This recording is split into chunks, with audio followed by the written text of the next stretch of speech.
90 on average will enter the world of work and not tertiary education.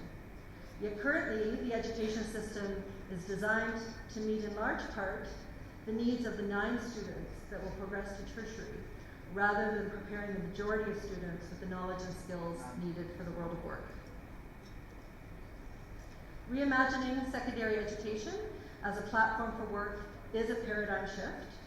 One of the key challenges in many African education systems is overcoming a historical legacy of education being designed largely as a mechanism for preparing students for tertiary.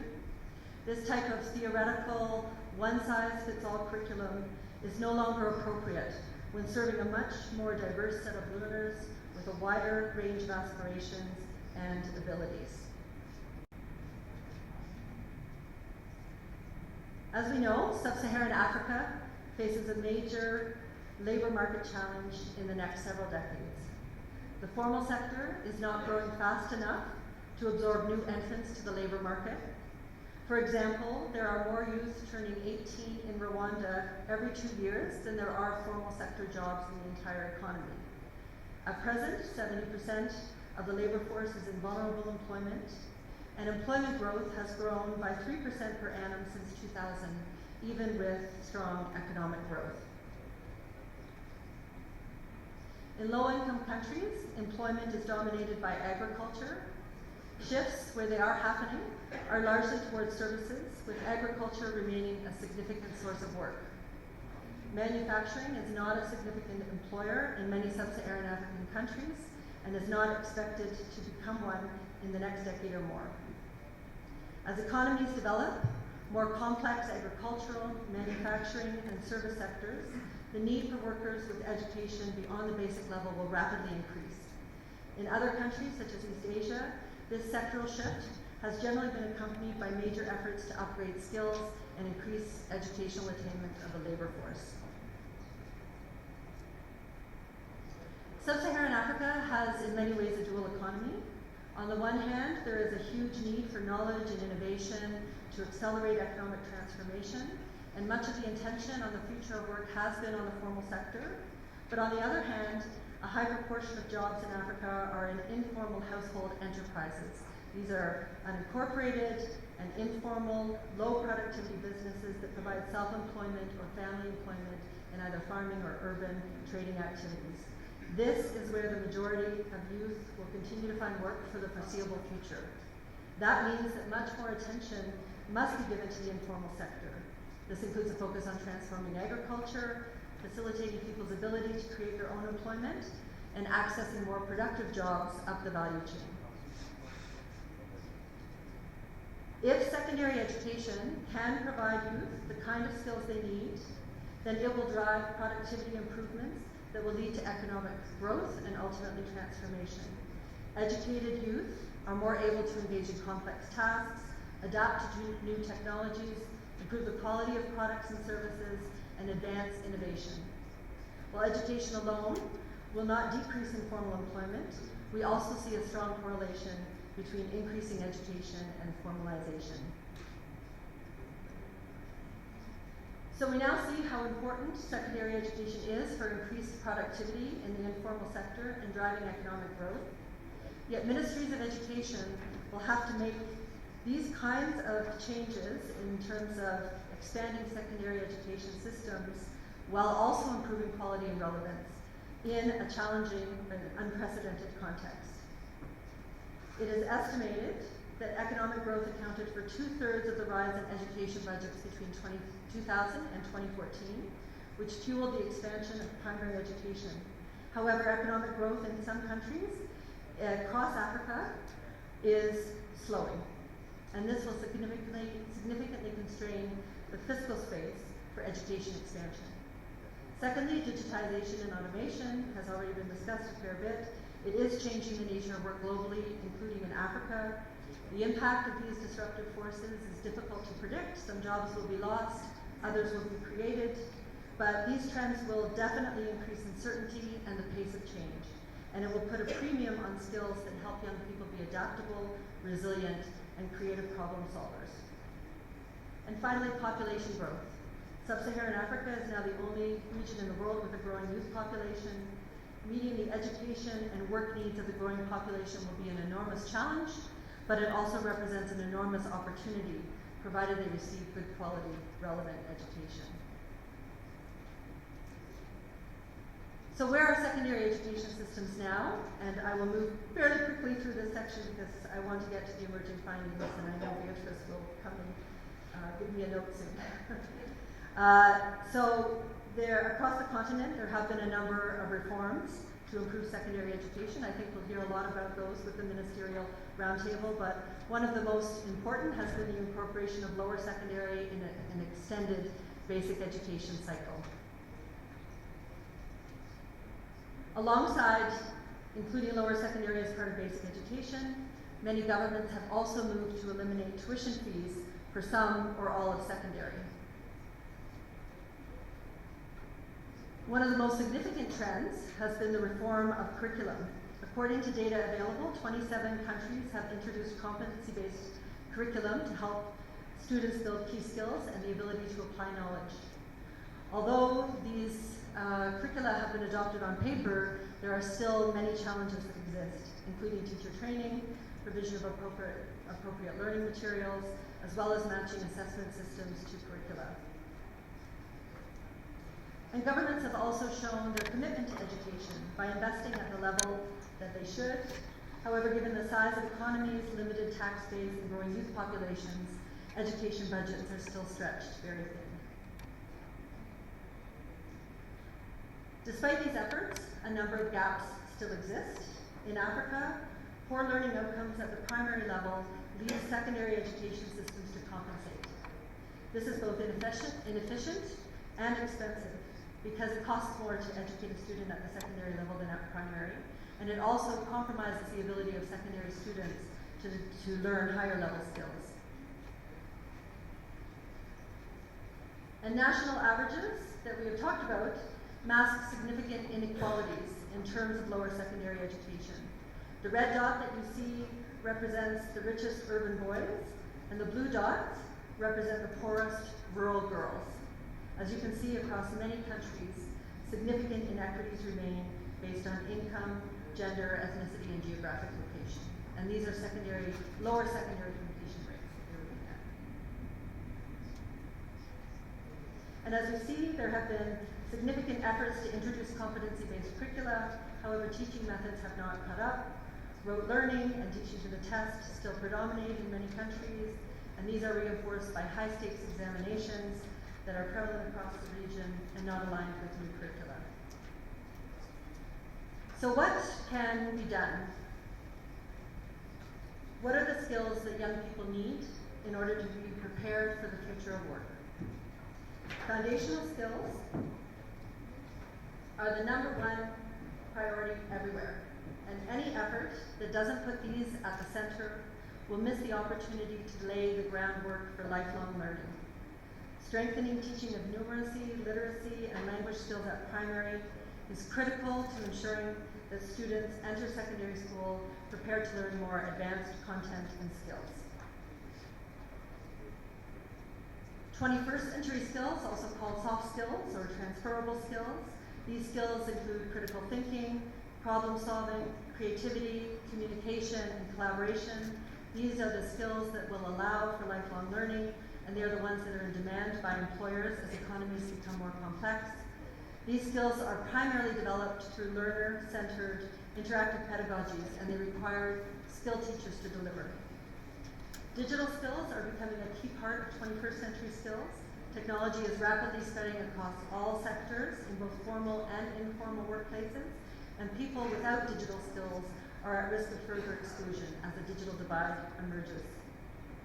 And then STEM. We heard very much about the importance of STEM subjects this morning to support science, technology, and innovation.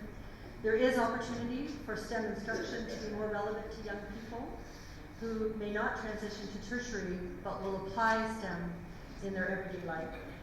And finally, skills for work. There are a number of factors that impact students' transition to work. We cannot take it for granted that students, particularly from disadvantaged communities, will have knowledge about career paths, an understanding of workplace requirements, how to write a CV, and other topics like networking that facilitate the process of securing employment. In addition, most young people, because they are entering the informal sector, will have to create their own employment. Obviously, 21st century skills around creativity and problem solving are underpin entrepreneurship, but a grounding in financial literacy and business management skills is also essential. And an important qualifier for all of this is that school curriculum is already overloaded. I think this is one of Cicely's key points. It is essential to try to integrate these skills into existing subjects and within teacher pedagogical practices. The second finding is around teachers. UNESCO estimates that there will be 10 million new teachers needed to support expansion in secondary education across Africa. One of the best investments that can be made is in high-quality pre-service teacher training. This means compensating for any deficits in teachers' own learning from their education, providing strong instruction in subject and pedagogical content knowledge, training teachers in the use of ICT, and ensuring they are proficient in the language of instruction. In addition, countries need to promote high-performing or best-performing teachers into instructional leadership positions. This will create a virtuous cycle by leading to improved quality of instruction at school, gains in efficiencies because fewer students drop out, and increases in teacher status, which will attract high-quality applicants to pre-service teacher education. This requires investment. It is a long-term process, but over the long run, gains in teacher quality will generate education savings and improvements in learning down the line. The third is around flexible pathways. Very few young people, particularly those living in poverty or from disadvantaged groups, pass through the education system in a linear way. They may drop out of school to earn money or school fees. They may engage in seasonal agricultural work. Young women may drop out to do domestic work or early marriage or pregnancy. Youth may be displaced as a result of conflict or natural disaster. And this is not a small minority of students. It affects the majority of students in Africa. We need to rethink how secondary education systems can be designed to fit their realities. How can we make education systems that allow for seasonal agricultural work? How can we design education systems that facilitate re-entry after a break? Our research shows that secondary education systems need to adopt more flexible pathways to meet the needs of diverse young people. This could include modular learning approaches, accelerated learning programs, alternate certification, and it also means flexible pathways between secondary education TVET, so that for those that study TVET, it's not perceived as a dead end that limits their choices or opportunities over time. There are many small-scale projects that are doing this, but the challenge is that very few of them have been taken to scale. The fourth is around financing. Governments in sub-Saharan Africa are investing more in secondary education to meet growing demand. In some cases, however, this is happening at the expense of investments in primary education. It is, we recognize, a difficult choice to make allocations of investment between the levels of the education system. But it is important to reiterate that foundational skills gained at primary are the building blocks for learning at secondary education. So any approach that transfers financing into secondary at the expense of primary is counterproductive and inefficient. And the fifth is around the issue of efficiencies. So while additional resources are no doubt required, one way to free up additional funding for secondary education without compromising primary education is through identifying efficiencies. And this, of course, is context-specific and relevant. These strategies are relevant in different contexts. But some possible approaches include providing more quality day schools for secondary students to reduce the high cost of boarding schools, extending primary schools to provide both primary and lower secondary education, and decreasing repetition and dropout rates, which lead to significant wastage within the system. The sixth is around equity-based financing. In addition to securing additional funds and identifying efficiencies within the system, targeted redistribution is also necessary. The current reality in many countries is that resources for secondary reach the most well-off students who are able to access elite public boarding schools. Many countries across sub-Saharan Africa are implementing some form of universal fee-free secondary education. These policies are important and a positive development, yet they treat all students the same. Without additional support for marginalized children, these fee-free policies can be regressive, meaning that the benefits of the policies support better off families because poor children are drop out before primary and before they can benefit from free secondary education. What our research is showing is that eliminating tuition fees itself is an important but not a sufficient approach to improve access for the most disadvantaged. Evidence has shown that targeted equity-based finance in the form of bursaries, scholarships, cash transfers, or the inclusion of indicators of disadvantage in national funding formulas can make a difference. And finally, reform of and innovation of secondary education systems is needed given the scale of need. Reform is a long-term process. It requires extended investment over decades. Although it's difficult, it can be done. The report is perhaps unique in the sense that we are hoping to look within Africa for promising examples. Sierra Leone and Senegal offer just 2 examples of many from sub-Saharan Africa, and we've conducted an in-depth case study. I won't spend a lot of time because I'll run out of time, but suffice it to say in Senegal and in Sierra Leone, very rapid progress has been made in expanding access to secondary education. We looked at what some of the common factors are for success across those 2 case studies, and I'll identify 3 common factors. One is strong political will expressed in government policies. The second is increased investment in education, and the third is cooperation with local authorities, communities, and private actors. There are, of course, other factors, and we will be making these case studies available on our website, so you're welcome to look at them. But these are the 3 that were held in common. And of course, success also brings challenges. The biggest, the most critical one is quality and low learning levels that results with rapid expansion of secondary education systems. And the second is teacher shortages that result in the recruitment of unqualified teachers to meet the demand, which is necessary, but also puts in place sometimes a vicious cycle around quality of education. So I will wrap up by saying that these emergent findings and recommendations will form the Secondary Education in Africa report, led by the MasterCard Foundation in collaboration with a number of other actors. The report will also make an important contribution to the Foundation's work as part of our Young Africa Work strategy, a strategy which we recently launched to ensure 30 million young people in Africa secure dignified and fulfilling work.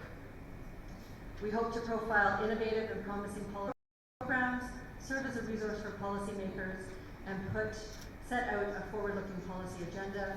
The report itself will be launched in early 2020. These are just a few of the donors and partners that have been part of this effort, and these are some of the research organizations. A last plug is to say that we have commissioned 13 research papers. They are available on the Foundation's website. You're welcome to take a look at them and read them. Thank you very much.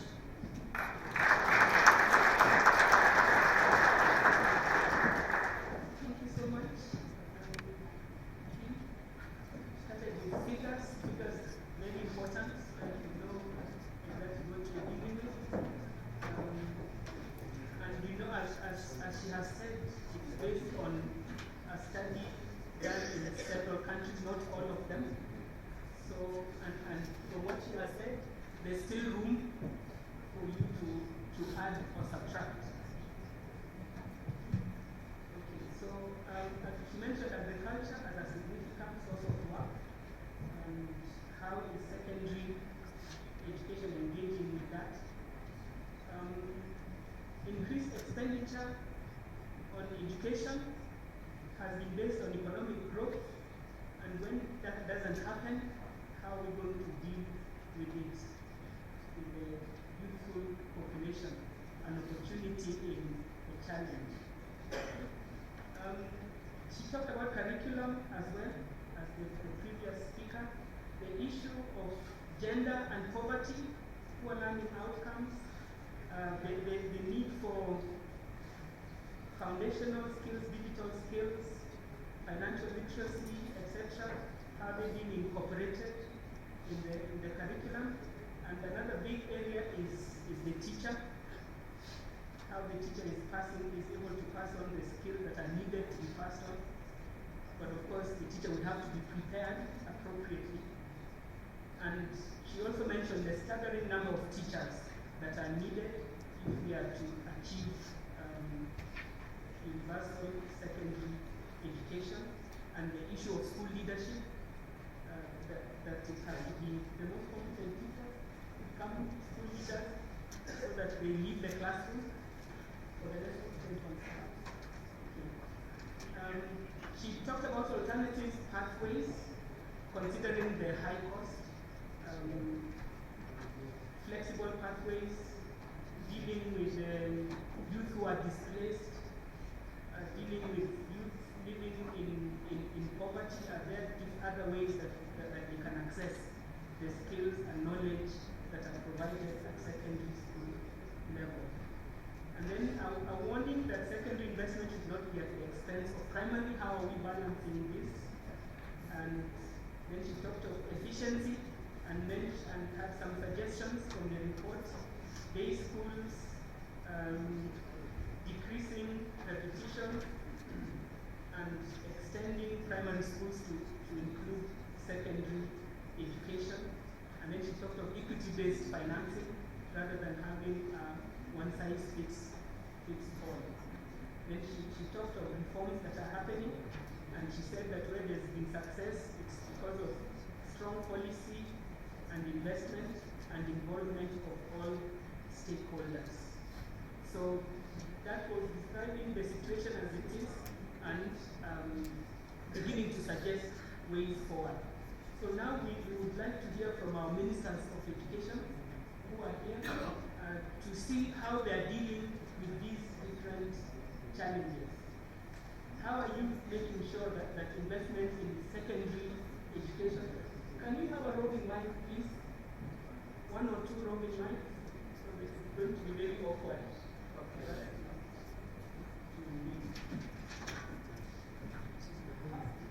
How are we dealing with that balance so that investing in secondary education is not taking away resources from primary, while you're still making sure that you have enough teachers?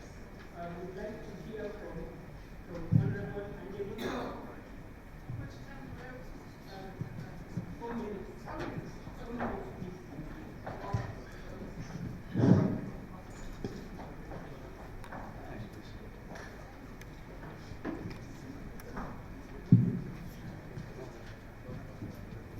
No, thank you very much, Chair, and also thanks to the presenters. I think I'm lucky that one of the presenters comes from the country. He would have picked up some of the things that we are doing as a country to respond, but most of the points would have been raised also from the foundation's input. One of the big factors that I think affected us as a country, especially in the history of the country, where whilst we had to open access to primary education, we also had to deal with the challenges of coping with higher education, with secondary education. Amongst the other challenges that are facing us, especially with secondary education, besides the skills, but it's the fallout of not being able to have the adequate or proper basic skills. I think as the last speaker said, that what we picked up with all our assessments that we'll be going through, despite our success in terms of access, our success in the country in terms, because we are almost at 95% in terms of your basic education access. Besides our successes in terms of redress, because that was the biggest thing that we have to inherit, where there was just huge disparities created by race and social class But we also found that the foundations, the poor foundations of learning, your basic numeracy, literacy, and writing, did have very negative impacts on our performance at secondary level. We had high dropout rates, high repetition rates, and low completion rates. And that's what we are addressing by going back to basics, making sure that we have programs around your reading as a campaign, also led by the President. We'll be launching, for instance, the Presidential Reading Circle. We have pronounced in most of our political platforms, like the State of the Nation address, that as a nation we have to come together to improve reading programs. So we have a number of programs to address those. But one of the key challenges that also was raised by Susan Hassan, it's the colonial curriculum that we inherited, which is purely academic, and to move into a more relevant curriculum also poses its own challenges. Very few teachers are trained in the technical and vocational skills. Resourcing that curriculum also tends to be very expensive. So whilst we are struggling with just getting the basics right in terms of infrastructure, in terms of teaching quality, we then have to be confronting the ongoing changes. And as a country, fortunately, there's agreement that we have to make sure that as we deal with our basics, we have to be also preparing our children for the 4th Industrial Revolution. So, Chair, the 4 minutes is very intimidating.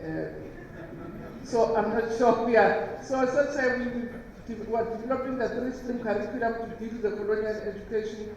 We have a second chance program for our young people because lots of them are not completing. And for us, it's also as a natural threat if you're going to have most of the young people out of school, not employed. So there's a niche group that we have said they're not in employment, they're not in education. It is a threat for the country also to have your young, gifted and restless, unengaged. So it's also a security issue for us because you get into all sorts of challenges, your drugs, your crime, and all sorts of challenges that we have to confront with poor completion rates. We have poor programs because we are a country you can see here perhaps we're 2 countries in one. We have a very poor South Africa and a very rich South Africa. And again, it's a social threat if we're not going to be able to bring those 2 divides together, because the poor part of South Africa is getting impatient because they can't be watching through the window all the time other people celebrating the country. So, Chair, I don't want to take much time. So we have a proper funding with some of us, almost 80% of our schools being no-fee schools, so that children from poor communities and rural areas have free access to schools. We feed them daily transport, we give them free books. And as I say, once we deal with those challenges of strengthening our poor package, we have to be moving into the digital. And I'm sorry, I can see the chain. I'm sorry to take too long. Let me give my colleague the next one.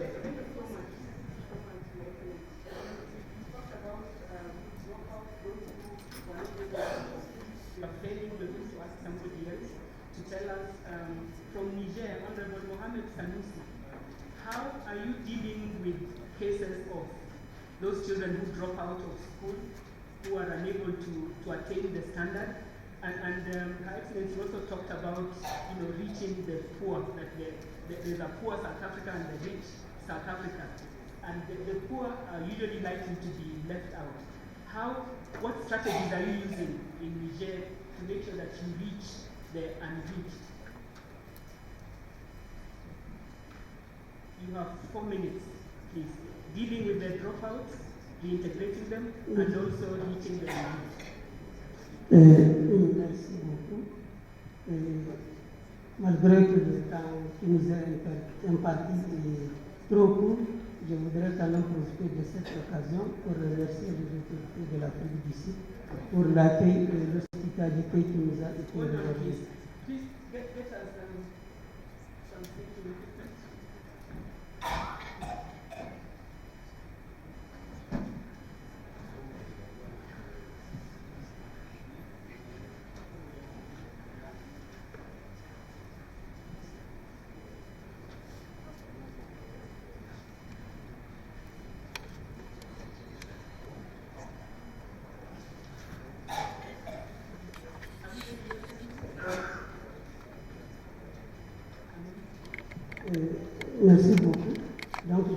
que malgré que le temps qui nous est imparti est tellement court, je voudrais profiter pour remercier les autorités de l'Afrique du Sud pour l'accueil chaleureux qui nous a été réservé. Pour revenir à votre question, au Niger, effectivement, nous avons un grand écart entre les zones rurales et les zones urbaines au niveau du secondaire. Et au niveau, par exemple, de la 6e, parce que moi je représente le ministre des enseignements secondaires, donc je m'occupe de l'enseignement général, c'est-à-dire le collège d'enseignement général et le lycée, et on a un ministère qui s'occupe de la formation professionnelle, qui est aussi dans le cadre de l'enseignement secondaire. Donc au niveau de notre ministère, comme vous l'avez déjà, certains l'ont souligné, le plus grand problème, ça vient du primaire. On nous envoie des enfants du primaire dont on renvoie plus de 50% après la première année du secondaire. Parce qu'on nous envoie des enfants qui n'ont pas le niveau. On peut envoyer des fois des enfants qui ne savent même pas lire ou écrire leur nom. Donc on est obligé, après la première année, de les renvoyer. Maintenant, la politique qu'on est en train de mettre en place, on est en train de voir un programme pour qu'on leur donne une deuxième chance au niveau de l'enseignement général, leur faire donc des formations accélérées pour qu'ils restent dans le système éducatif. Ou bien, après l'enseignement général, ceux qui soient renvoyés, au lieu qu'ils quittent le cycle de l'enseignement, on les renvoie vers le ministère de l'enseignement professionnel pour qu'ils aient des formations techniques et professionnelles qui vont leur permettre d'aller sur le marché du travail dans les métiers, par exemple de cuir, de menuiserie ou autres qui sont enseignés dans le domaine professionnel. Et je voudrais quand même insister, même si nous sommes au niveau du primaire et du secondaire, pour dire que l'essentiel est à faire au niveau du primaire. Quelles que soient les dispositions qui seront prises au niveau du secondaire, si on nous envoie des élèves qui ne savent pas écrire, il n'y a pas de miracle à faire. On ne peut rien faire pour résoudre ce problème. Donc l'enseignement secondaire, c'est vrai, il prépare les enfants pour le marché du travail, mais avant cela, il faut qu'ils aient des bonnes bases au niveau du primaire qui peuvent leur permettre de poursuivre ces études. Je vous remercie. Thank you so much. You talked of the children getting skills for the job market. So this is beginning to talk about competence-based curriculum, but also TVET. And we know that TVET, one of the problems with TVET is that it's not so attractive. As Kim said, we need to make it not look like the poor cousin of education. So I'd like to ask you from Angola, Your Excellency Jesus Batista, how are you making TVET more attractive? And what is the progress in Angola concerning competence-based curriculum? Yes, thank you. Firstly, I would like to congratulate the keynote addresses, particularly the MasterCard report, is making secondary education a tool for Africans' information. Is our responsibility. We consider the report a study good made and look forward to its publication. The good practice report in some countries should be an inspiration for all of us to do more and better in the spirit of self-help, as well as report the grounds in sub-Saharan Africa for investment in secondary education.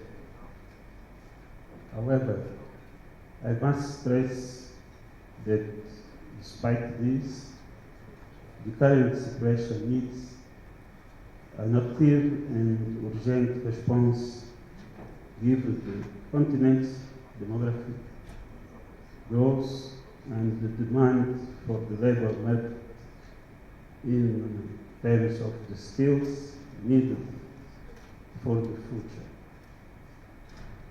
The informal market should be valued more because it is a reality in Africa, as well as non-formal skills-based contests, and these are also part of solution, part of continent transformation, because no one can be left behind, according to the 2030 agenda. Teacher training is essential in this process, so it is part of Angular Executive's program to attract people with an appropriate technical and pedagogical scientific profile for all levels of education. That is why 20,000 teachers were recruited in 2018, and this year we will recruit 10,000 more, and in coming years, by 2022, this will be the goal. Finally, based on the analytical indicators presented, as well as the results, I must say that we all have a lot to do. Thank you. Thank you so much.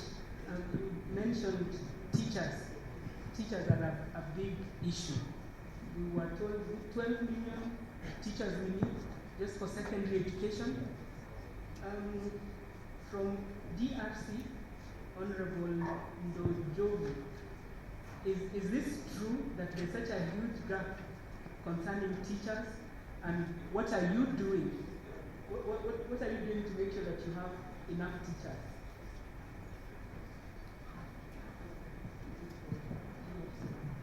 And you're Minister for ICT as well.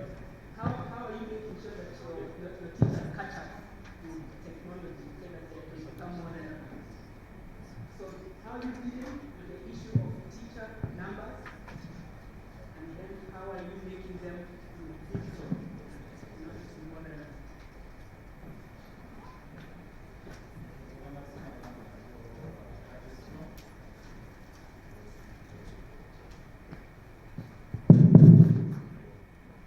Merci.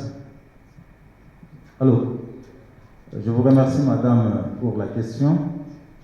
Je tiens à remercier d'abord sincèrement le gouvernement frère de l'Afrique du Sud et l'ADEA pour nous avoir associés à ce débat très intéressant pour que nous puissions étudier de voies et moyens de faire innover notre système éducatif.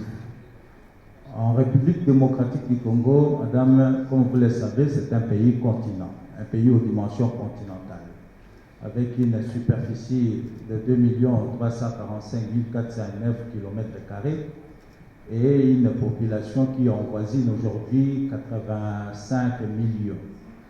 Et donc, l'innovation dans le système éducatif devient impératif.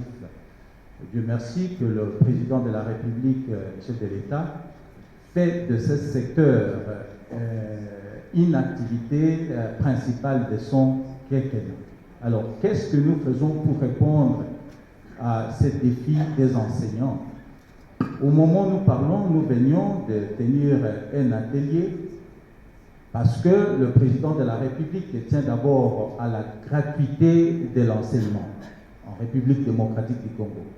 Bien que c'est une exigence constitutionnelle conformément à l'article 43 de notre Constitution, mais le président de la République veut faire de ça une réalité. Et donc, ce qui nécessite beaucoup d'efforts en termes financiers pour d'abord recruter des enseignants.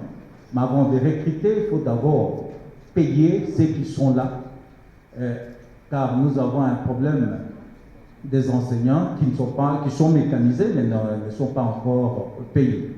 C'est dans ce sens que nous sommes en train d'étudier des voies et moyens pour le payer avant de recruter.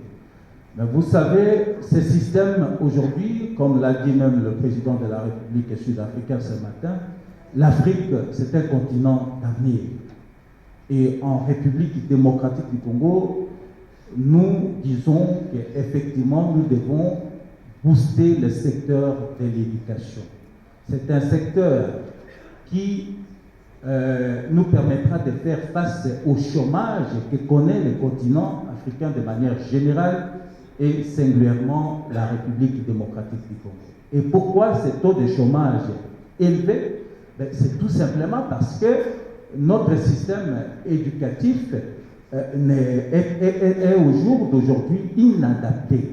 Et donc, il faut apporter des réformes qu'il faut pour l'adapter au contexte du monde. C'est dans ce sens qu'avec l'avènement de nouvelles technologies de l'information et de la communication, cette tâche peut être rendue facile dans la création de richesses et d'emplois. C'est dans ce sens que nous avons modifié notre système législatif depuis 2015 où nous avons tenu compte de tous ces paradigmes actuels qui étaient incorporés dans cette loi nationale sur l'éducation. Cette stratégie de réforme est axée sur un aliment beaucoup plus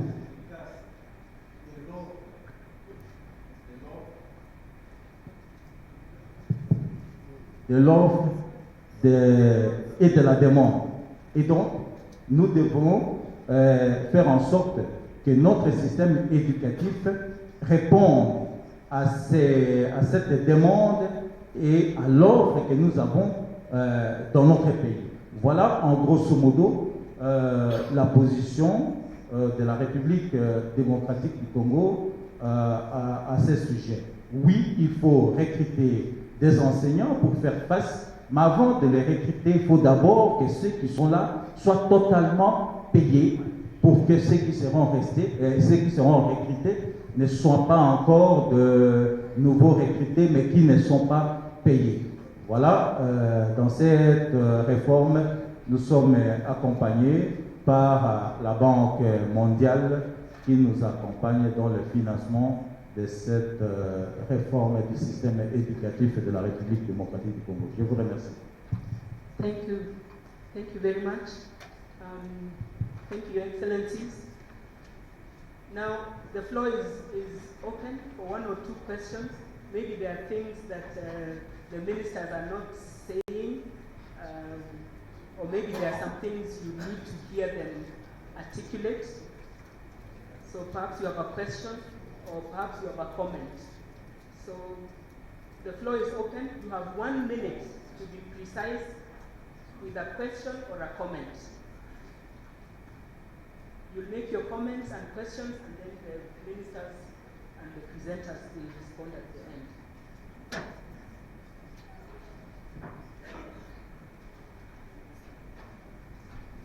Any questions or any comments? This equity-based financing, is it workable? Is it working somewhere, anywhere? Not having enough teachers? Okay, please. Yes, good afternoon. I said good morning. My name is Emmanuel Mutisia. I am with the African Development Bank.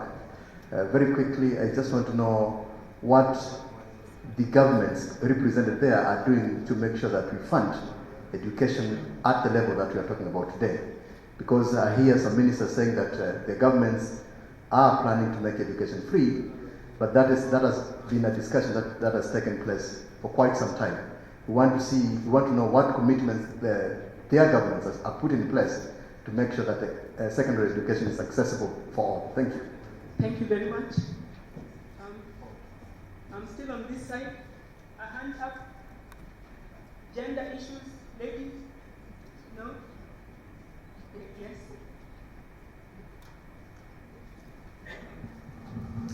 Okay, thank you. My name is Kinewe from Lesotho. I'm the ADEA Youth Ambassador for Secondary Education in Africa. My question is directed to the Honorable Minister of the Republic of South Africa. She mentioned that they offer free books for access to information. So my question is, do you also offer free books to visually impaired learners? How inclusive is your education in South Africa? Thank you. Thank you very much. We are moving away. Question, comments? Yes, at the back. The microphone is on the table. Thank you, Chair. My name is Gina from the International Chinese Federation, Lebanon of the African Union. I just want to reflect on the presentation made by MasterCard. One of the key challenges for young people to drop out of primary school was mentioned that it is one of the practices that is child marriage is one of the key challenges. And in most cases, in most African countries, there is a lack of domesticating or implementing comprehensive sexuality education within our curriculums. There are many countries who have merged sexual reproductive health education for young people within their curriculums, but there still needs a comprehensive training for teachers, to train teachers to actually provide an appropriate, age-appropriate and actually culturally sensitive reproductive health education at all levels, so that we have young people to actually go through the secondary education. So that's a comment, it's not a question. Yes, it's right. Okay. Anybody else? Yes? Merci. Donc moi c'est Khalifa Traoré du Burkina Faso. Donc c'est peut-être un commentaire aussi et non une question. C'est par rapport en fait au niveau de l'enseignement technique et de la formation professionnelle, une certaine image qui était là avant, puisque dans le temps c'est ceux qui échouaient dans l'enseignement général qu'on orientait au niveau de l'enseignement technique de la formation professionnelle. Et aujourd'hui, avec la réforme, en tout cas, tout le monde on s'entend pour dire qu'il faut réformer, revoir l'éducation au niveau du secondaire et notamment en diversifiant les offres de formation avec l'enseignement technique de la formation professionnelle. Donc de telle sorte qu'on a ouvert peut-être des écoles de formation professionnelle, mais l'image qui est collée, que celui qui part dans l'enseignement technique de la formation professionnelle, c'est celui qui a échoué de l'autre côté, eh bien, ça fait que les gens ne veulent pas partir. Alors, est-ce que ça ne serait peut-être pas bien que déjà à la fin du primaire, les gens soient orientés, parce que j'ai vu cette expérience un peu, je pense que cette expérience, je l'ai vue un peu en Angola. Si au niveau de l'Angola, on pourrait nous donner peut-être leur expérience, parce que j'ai vu qu'on orientait beaucoup de gens dans les formations professionnelles déjà, pas parce qu'il a échoué dans l'enseignement général. Alors que dans nos pays, bon, avec l'intervention du Niger, j'ai eu l'impression que bon, ça risque de renforcer ce sentiment-là. Merci. Thank you. Professional teaching, interpretation. What you said? Professional teaching and interpretation. Is that Tibet? Tibet. Okay. Okay. Thank you. One more. Yes, yourself. On your table. Those things sticking out. Okay, good.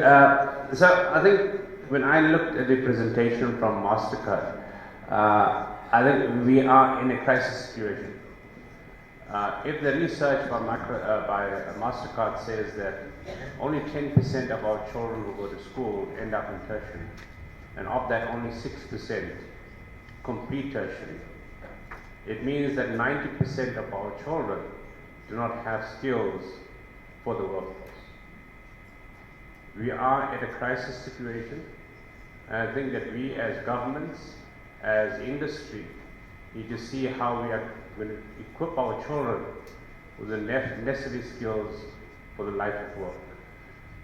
I'm from a company called Cisco Systems, and I would also like to hear what platform is being made available for us as industry to help support government with these challenges they face. Thank you. Thank you very much. Can you have one more from this side? These are the listeners. Those are the talkers. Yes. I'm interested in the question of teacher education, teacher preparation with respect to making sure secondary education evolves towards preparing our youth for work. And I am Mishek Mutali, Director for Teacher Education in Malawi. What I see is a gap between the current teachers that are teaching in secondary schools. Most of them were prepared through universities, mostly for the cognitive domain. And the technical education is happening in the Ministry of Vocational and Labor with respect to Malawi, and maybe the teachers are also prepared through a different route. So if we're going to prepare the secondary schools as a hub to prepare our youth for the world of work, I think we need to retrain a lot of our secondary school teachers so that they can also combine the cognitive aspects, the soft skills aspect with the technical preparation. And I have a feeling that that's quite a lot of work, and that's where we need to be rechanneling the financing for a paradigm shift in teacher preparation so that our secondary school sector prepares the youth for the world of work. Thank you very much. Thank you. I think we have time for two more. You've been very good keeping 1 minute. Yes? Hello, my name is Irene. I'm a Director for Teacher Training at the African Institute for Mathematical Sciences. I have two questions about the presentation on Future for Work. One, how do we ensure that this does not open a wider door for mediocrity in our system, so that we stop questioning why students are not doing well or transiting into tertiary schools and just say, well, we'll prepare them for work? And two, how do we ensure it does not perpetuate inequality? Because many times when we look at the trends in TVET, which students are likely to end up there? Those are the questions that I would like the ministers to try and respond to. Okay. We had asked the ministers to tell us how they are making TVET attractive. Maybe we didn't get that answer. Yes? Yourself. Thank you very much. My name is Usman Swari. I'm from the Republic of Guinea. My question is about specialization, because I have noticed that in most African French-speaking countries, if I'm not mistaken, the specialization process starts after the students have completed the high school level, while in most English-speaking countries, the process of specialization starts earlier. So, what is the best approach? Thank you. Thank you. Last one. Hello. Hello. My name is Ade. I'm representing Africa Code Week, an initiative of SAP. It's a digital literacy initiative that we run in 37 countries across Africa. Now, my question is around the fact that we have too much in the different curriculum that we have in schools. It's a big problem. In schools, there are tasks, but emphasis is placed on execution of the tasks, but not the creative solutions that come out of the tasks. So how do we ensure that we have the right stuff in the curriculum?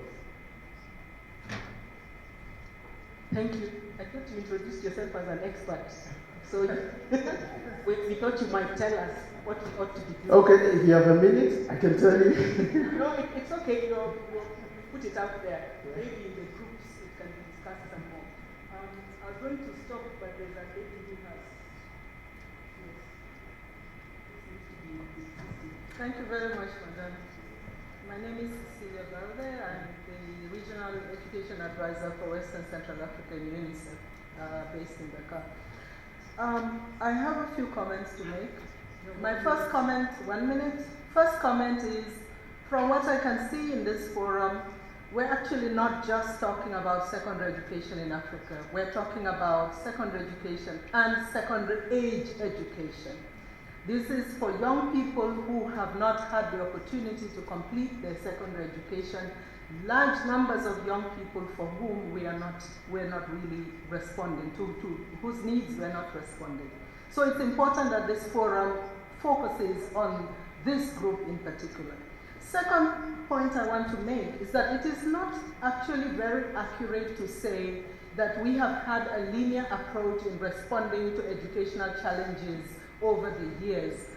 While we're talking about access, we have always also responded to quality issues. Maybe not adequately, but this has happened all the time.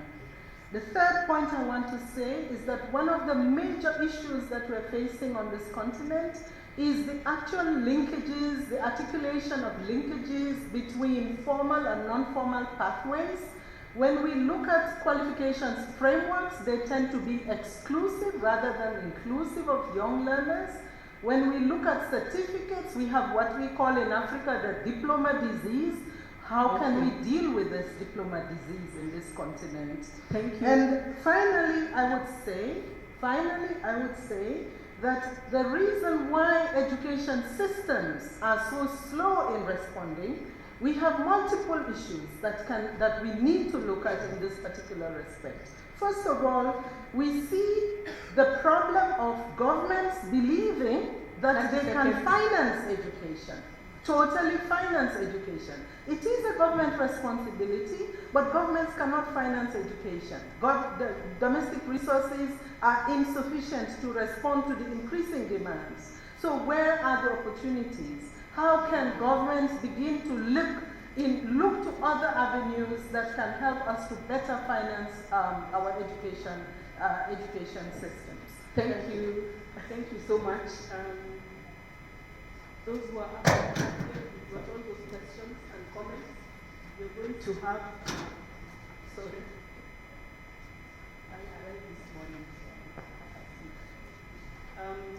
So you'll have 2 minutes.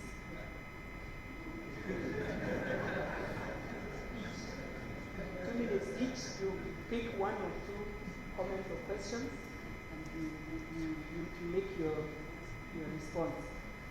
We will begin with the ministers. I'm going for ministers to have the last word, but because the that have done studies, it would be good to give them the last 1.5 minutes each.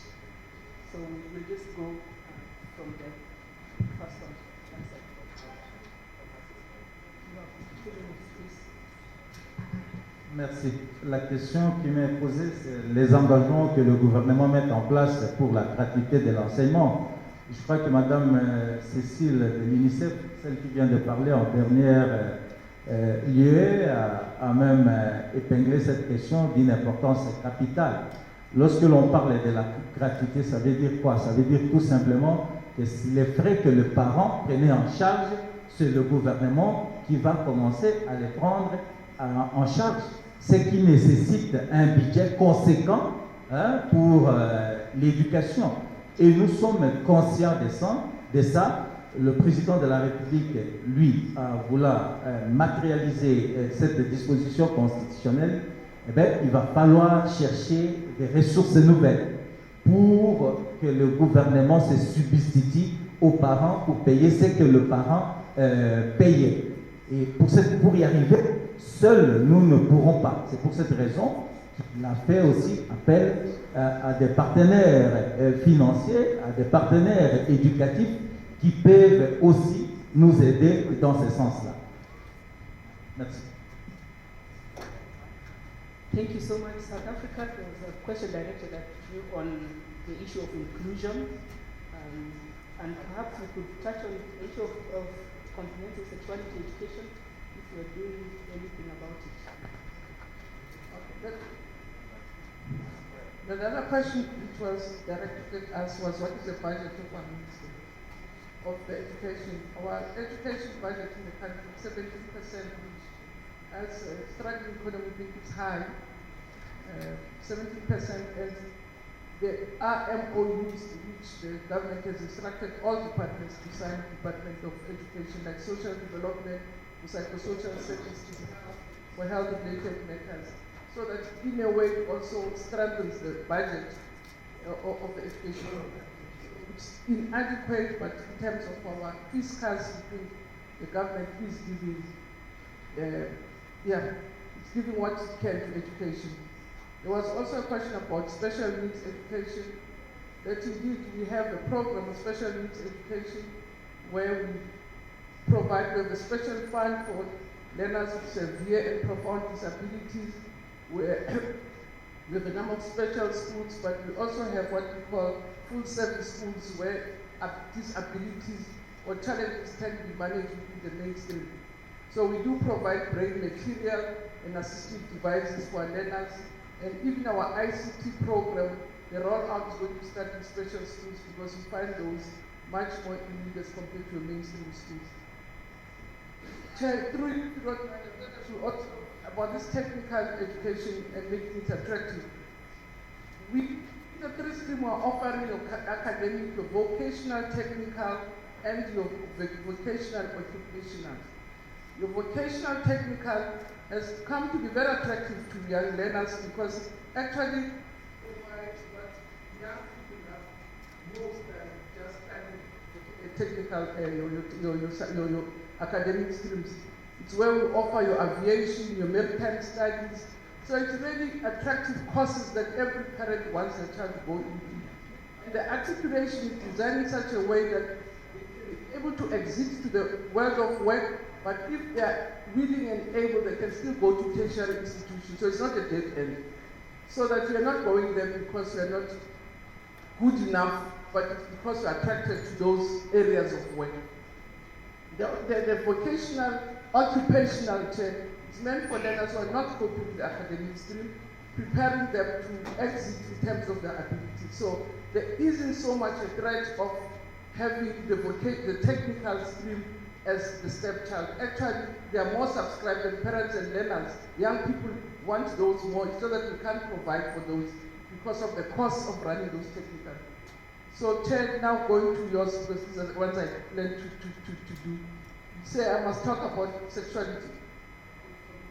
Comprehensive sexuality education. It's a big one because also have a very conservative society, but with the Department of Health and a special directorate in the department, we are doing lots of work around, first, even broadly, just gender empowerment of the girl child, and we are recognizing the problems that we're having with the boy child, that we do need now to develop programs for the boy child, because we're experiencing lots of problems with the boy child, but continue the girl child. On sexual and productivity, we are being led by health, we work with them, we have programs that we are doing in schools and in provinces to really train our kids, not only in terms of your, I don't know to sound homophilic because it's a very sensitive one. In terms of different sexualities, to actually expose our children and explain to them that all of us as people have got different sexual orientations. But in terms of reproductive health, and because we have a major problem about HIV and AIDS, we are forced by circumstances to ensure that we do have programs around sexuality in our schools because of the threats and teenage pregnancy. So it's actually, we're compelled by the circumstances to confront the issue and deal with it in our schools. So we do have programs. And in the 2 minutes, I won't be able to explain and give you more information on that. But just to say, yes, indeed, we have programs on reproductive health and sexuality in our schools. Thank you, that is much appreciated. Especially you say you have comprehensive sexuality education in spite of the challenges, because it is a big issue. when discussing this matter. Niger?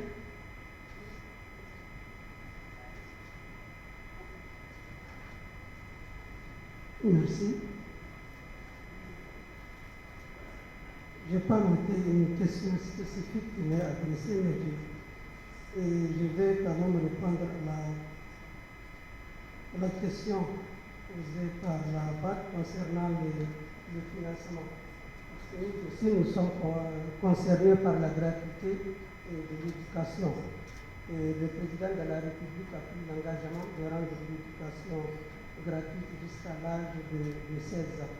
Et pour cela, effectivement, on rencontre beaucoup de difficultés dans la mobilisation des ressources, surtout des ressources financières. Pour le moment, nous avons quand même 2 partenaires qui appuient notre ministère. Il s'agit de la Banque mondiale à travers la construction des infrastructures et bientôt il y aura un projet qui va démarrer toujours avec la Banque mondiale pour la formation des enseignants, donc la formation initiale et continue. Nous avons aussi la Banque islamique de développement, avec qui on a un projet qui vient juste de démarrer et qui concerne aussi les infrastructures, mais surtout dans nos établissements franco-arabes et la production de manière scolaire.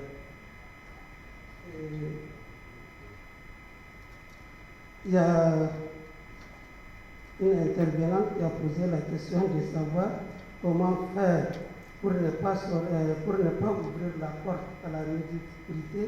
Moi, je pense qu'on y est déjà. Nous sommes déjà dans la médiocrité. Ce qu'on cherche, c'est d'ouvrir la porte pour sortir de cette médiocrité-là. Je pense que c'est comme ça qu'il faut voir les choses, comme notre intervenant qui dit qu'il a constaté à travers toutes les interventions que nous sommes dans une situation de crise. Effectivement, nous sommes dans une situation de crise et moi, je pense que si nous sommes ici, c'est pour trouver des solutions pour sortir de cette crise-là.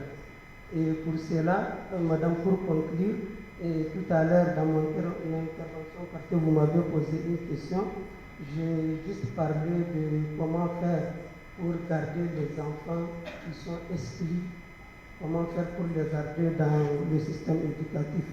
Mais je voudrais quand même profiter de cette occasion pour revenir aussi sur le problème des enseignants. Moi, je pense que l'un des plus grands problèmes qu'on a aujourd'hui, c'est les enseignants qui n'ont pas la qualification requise pour enseigner au niveau de nos établissements. Pour notre exemple, nous avons dans notre système 80% d'enseignants qui ne sont pas des fonctionnaires, mais qui sont des contractuels.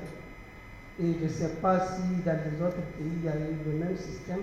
Il y a eu, dans la décennie précédente, un recours massif au recrutement des enseignants contractuels. Ce qui a fait qu'on a recruté, c'est vrai, c'est des diplômés qui sortent des universités, mais c'est des diplômés qui n'ont pas fait la pédagogie, qui viennent pour enseigner. Donc, ils ont le savoir, mais qui ont des difficultés à le transmettre. Et dans notre système, nous, on compte 80% de ce contractuels. Par exemple, si vous prenez l'enseignement du français au niveau du secondaire au Niger, on a 22 des enseignants qui enseignent le français, mais qui ont, eux, étudié 22 matières différentes. C'est-à-dire qui ont fait la sociologie, qui ont fait le français, qui ont fait d'autres matières qu'on recrute pour aller enseigner le français. Donc, on a vraiment des difficultés et je pense que c'est le lieu de lancer un appel, en tout cas aux partenaires financiers qui sont ici, pour nous aider quand même à avoir des enseignants de qualité. Je vous remercie. Thank you very much. There was a question on platforms for engaging private sector. Would you perhaps, okay, there was a question on Tibet, but I'm asking you also to respond on engaging private sector. In Angola, education is free until 9 years. We are studying African as a secondary, especially race. once there is more deployment, and these other penalties such preserving childhood education. In my presentation later, I will explain in those states the government efforts towards development in the country. Thank you very much. So please pass it on to Kim. Before you come in, where's the other presenter? Caesar. Caesar. Okay. So you've had the issues that have been raised. Teacher issues are still big. Financial challenges. Here we are talking of focusing on secondary and especially including skilling. So the issue of TVET. So if there's a paradigm shift towards TVET, and yet that's even more expensive, how is it to be dealt with? And then the issue of tertiary education. You know, MDGs, a lot of MDGs were not achieved because the education goal was basic education. It was basic education, so you could not do much about producing teachers at that higher level. You could not do much about addressing child mortality because you need to train doctors and nurses at that higher level, and everything else really. Tertiary education is so core, and even when we talk about teacher issues, that is tertiary education. So the issues of teacher development, the issue of finances, and then the issue of are you saying that secondary, based on your study, that we should focus on secondary and forget tertiary, because that is where more of our people are, and that jobs are to do with secondary education.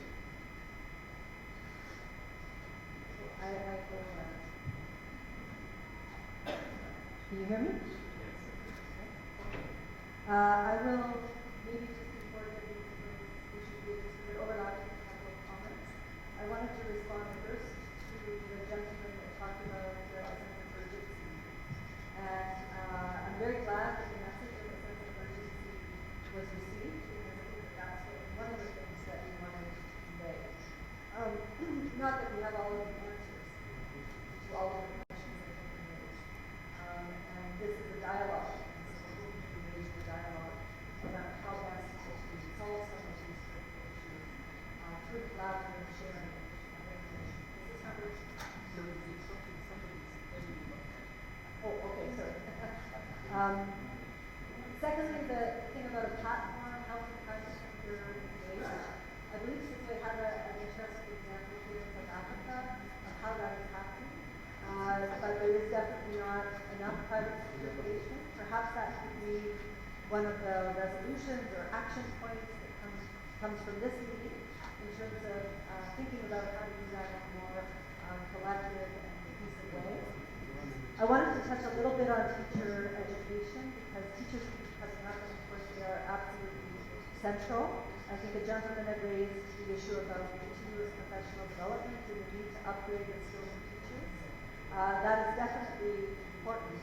I think one of the things that can happen though is you can get into an endless cycle of continuous professional development while ignoring the new teachers that are being trained in community systems. So I would again emphasize the importance of high quality, strong initial teacher education that can transform education systems over time.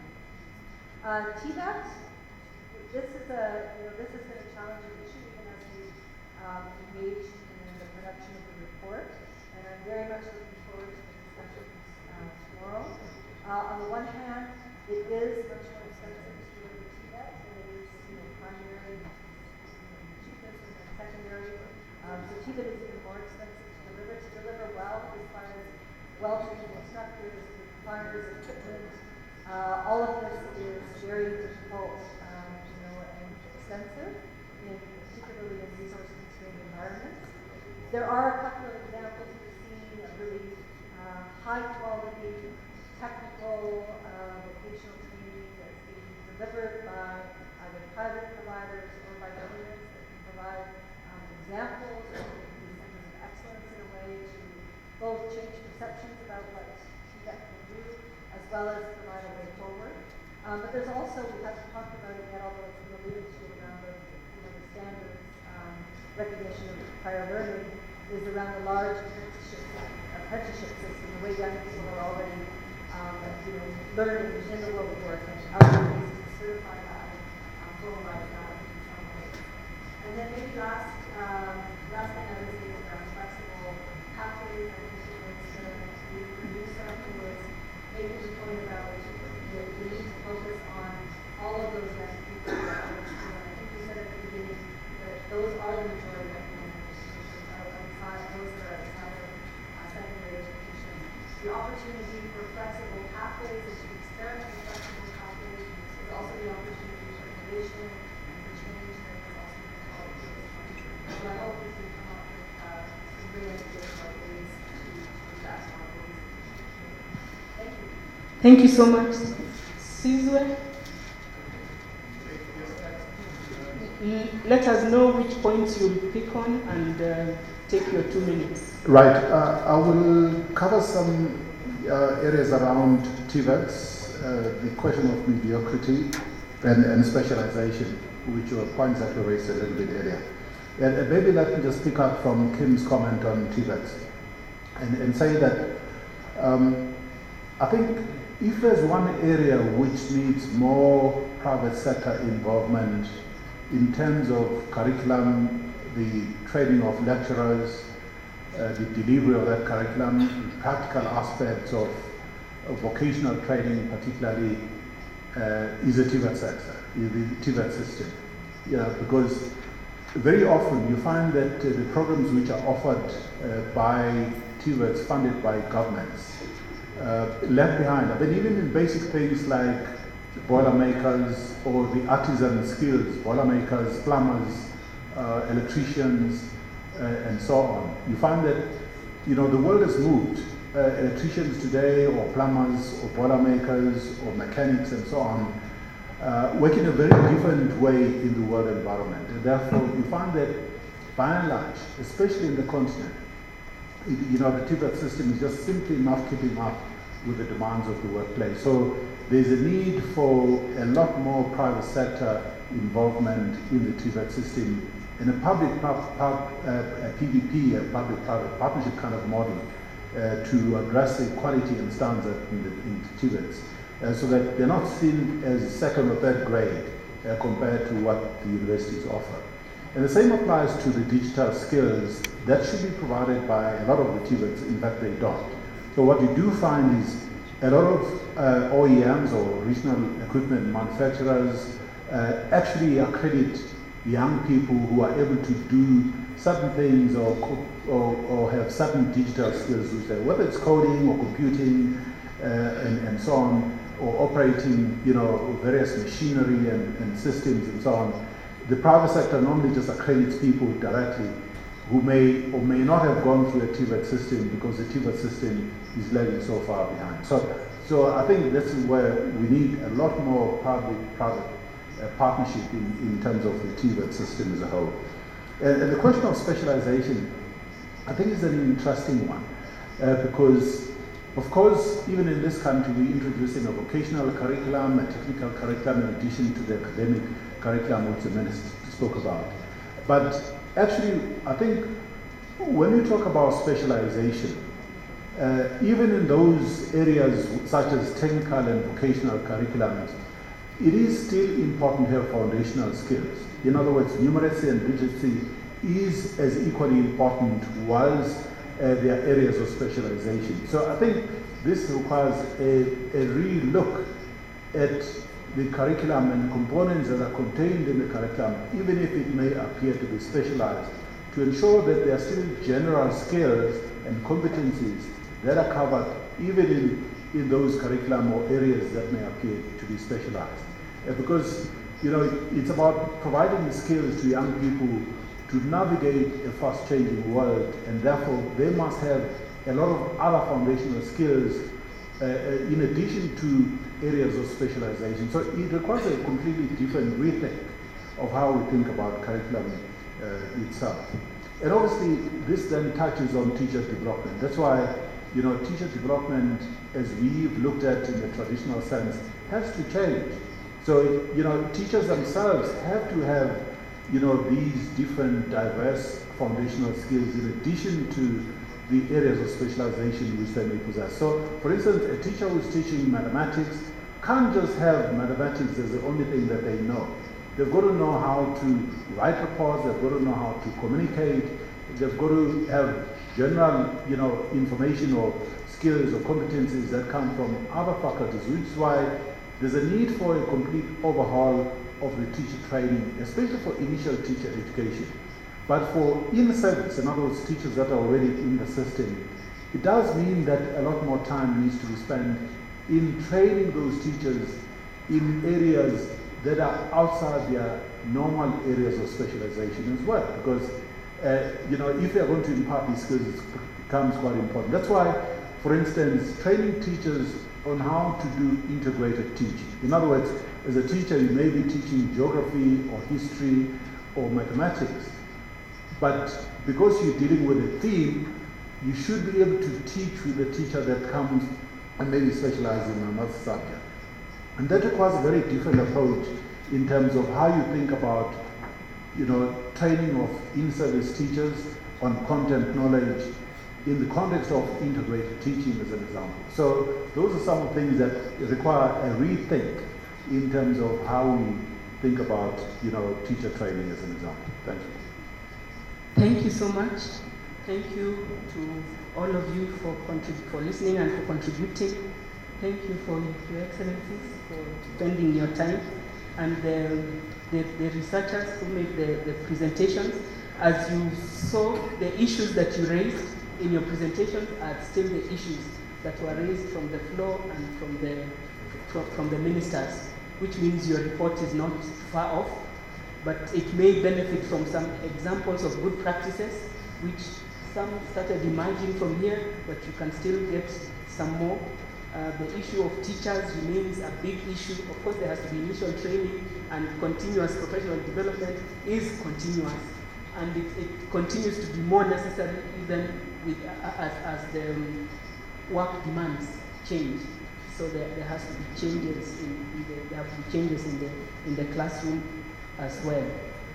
Just want to mention something about qualification frameworks. I think it's still a live thing. I see some experts in the room. We are still working on qualification frameworks, so there is room to incorporate all those good things that you are doing. And all these issues that are being discussed are reflected in the Continental Education Strategy for Africa, and we have a platform of stakeholders coming together to address them. So my last word is just that we need to identify those good things that are happening and get on board together in order to harmonize and achieve more in our efforts towards the education that we want for our children. Thank you very much.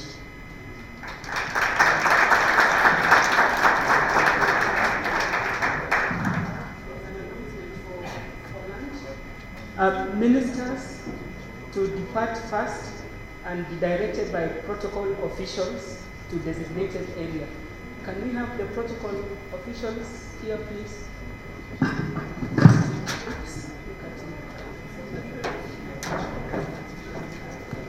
Just some few information.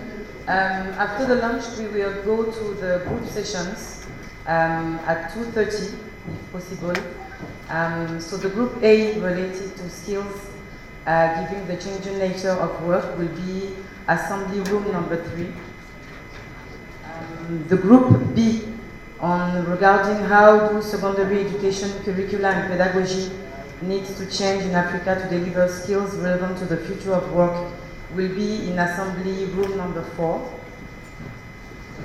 The group C, what is the place for technical and vocational training within secondary education, will be assembly room number 5. And the last group, number D, how can we develop a highly skilled teaching workforce to meet growing demand for secondary education,